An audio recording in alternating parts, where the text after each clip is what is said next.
Greetings and welcome to this week's edition of One Big Thing. Kurt Goulding here, and today's one big thing is corn. What the heck's going on? Sharply higher, then sharply lower. What do we sort through? Well, let's kind of pull that apart now. So, export demand is really bad. It's quite weak, both in shipments and sales. Very slow. The Chinese got a record crop underway, so what do they need to buy or ship anything for right now? And they really haven't bought anything since July. Now, also, purely from an economic standpoint, Ukraine corn is significantly cheaper, landed in China. And then FC Stone comes out with their final production estimate last week. They increased corn by 1.1 bushels per acre. That increases the carryout, not to a massively big number, but it's easing it. And so, we're struggling to find bullish information, and the market opens higher. 10, 15 higher, and then, slows down. Here we come in. It's November. What? Oh, new month, new money for the funds. Yeah, we got runaway inflation. 5%. By the way, when does 5% equal runaway inflation? So anyway, with an inflationary slant to the markets, the funds think that commodities are a good place to put money, and boom, they've been buying it aggressively. We just don't have any consumers. And by the way, farmers are quite comfortable, but we'll start to see some selling here in November as we move along. Now, here's the one thing that we're seeing that's got a little bit of positive to it, and that's ethanol production. I've been talking it down forever, and I probably won't stop. But the reality is with this huge run-up in gasoline prices that we've had, it's very profitable to produce ethanol.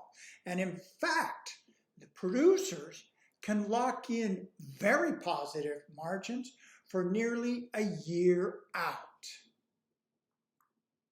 So, funny thing about this is that demand isn't up for the finished product because we're finding gasoline consumption actually down. Oh yeah, we have record or near record high prices, and what's that do? High prices cure high prices, killing demand. So all that's really going on with ethanol is an increase in the stocks.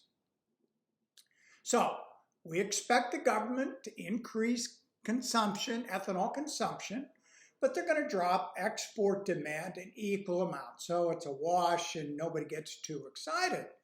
But then, rain makes grain in the southern hemisphere. And oh my goodness, Brazil is looking at 118, 120 million ton corn crop. And compare that to what, 80 something this last year? Ooh. So now, okay, here's some bullish news for you. We got to keep in mind this high cost of fertilizer that's going to make it difficult for producers to plant corn. But all we have to do is keep the spread wide relative to soybeans. And so this is going to be something really to watch closely. And so I'm going to watch this. Expect to see corn trade $5 to $6, wild trading ranges. However, if soybeans continue to trend down because, since it's raining, we're expecting 144, and it'll probably get bigger, million metric ton crop down in Brazil. So if we push soybeans down, then corn can fall just relatively not as much. So just a few things to consider. So till next time, happy trading.